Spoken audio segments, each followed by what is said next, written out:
I always understood that there really was no difference between me and the audience. At times, I might have had better shoes, but at the core of what really matters, that we are the same. And you know how I know that? Because all of us are seeking the same thing. You're here at this fabulous school, and we'll go out into the world and each pursue based upon what you believe your talents are, what your skills are, maybe your gifts are, but you're seeking the same thing. Everybody wants to fulfill the highest, truest expression of yourself as a human being. That's what you're looking for. The highest, truest expression of yourself as a human being. And because I understand that if you're working in a bakery and that's where you want to be, and that may be what you've always wanted to do, is to bake pies for people or bake cakes for people or to offer your gift, then that's for you. And there's no difference between you and me, except that's your platform. That's your show every day.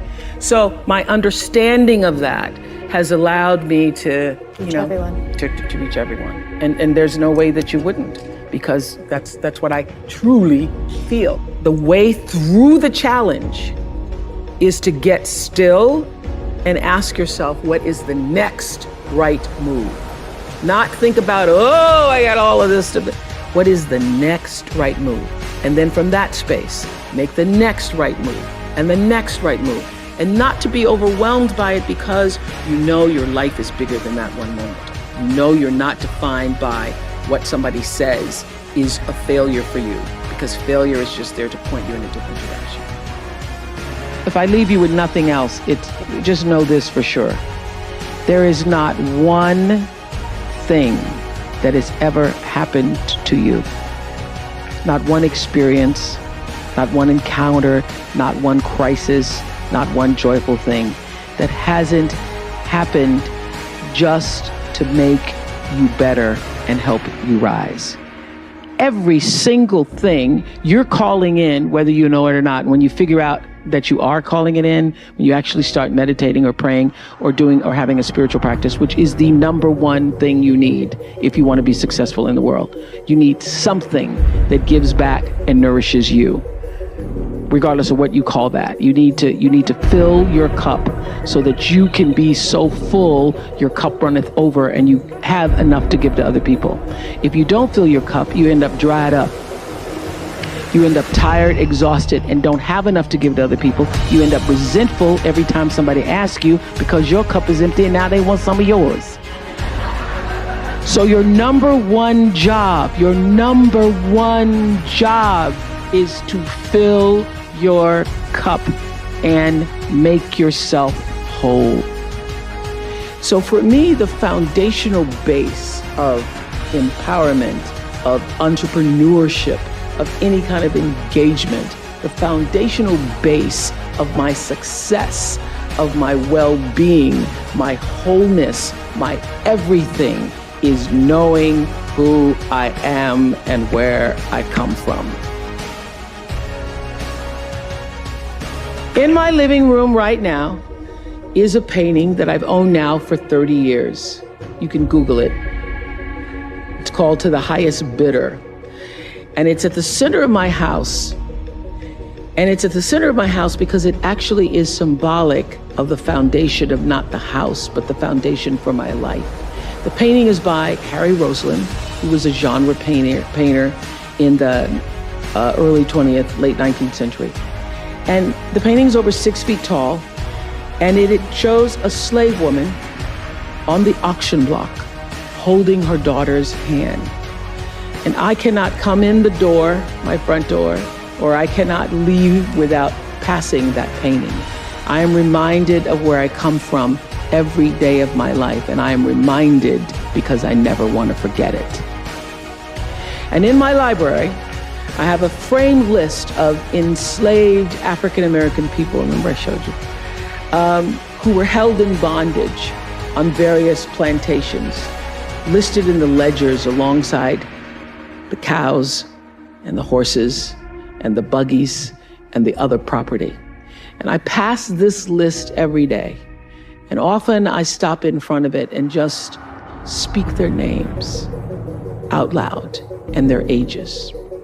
Jonas, 11 years old, $500. Sarah, 41 years old, $900. Elizabeth, 57, $800. And I force myself to consider the absurdity and the obscenity of prices being affixed to each one should they be placed up for sale.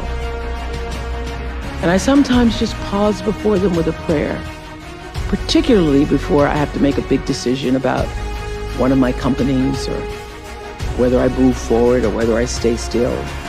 It reminds me, speaking those names out loud, not only of where I've come from, but how far I have to go because of them. And it reminds me that I am never alone. It reminds me of what I've come through to get through. I say to my girls all of the time that your real work is to figure out where your power base is and to work on the alignment of your personality, your gifts that you have to give, with the real reason why you're here. That's the number one thing you have to do, is to work on yourself and to fill yourself up and keep your cup full. Keep yourself full. Now, I used to be afraid of that. I used to be afraid, particularly from people who say, oh, she's so full of herself.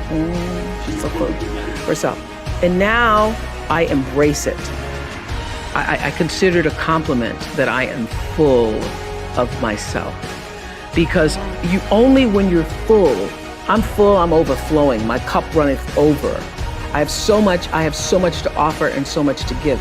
And I am not afraid of honoring myself. You know, it's miraculous when you think about it. Everybody has a different talent. And the reason we're all so messed up is because you're looking at everybody else's talent and wishing you had some of their talent. All the energy that you spend thinking about, wishing about, being jealous of, envious of anybody else is energy that you're not only putting out, it's going to come back to you negatively, but you're taking that away from you. All your energy should be forced on, what do I have to offer? What do I have to give? How can I be used in service? Because Dr. King's message of not everybody can be famous, but everybody can be great, because greatness is determined by service. And there is not a job in here that you can do that you don't switch the paradigm to service and not make that job more fulfilling.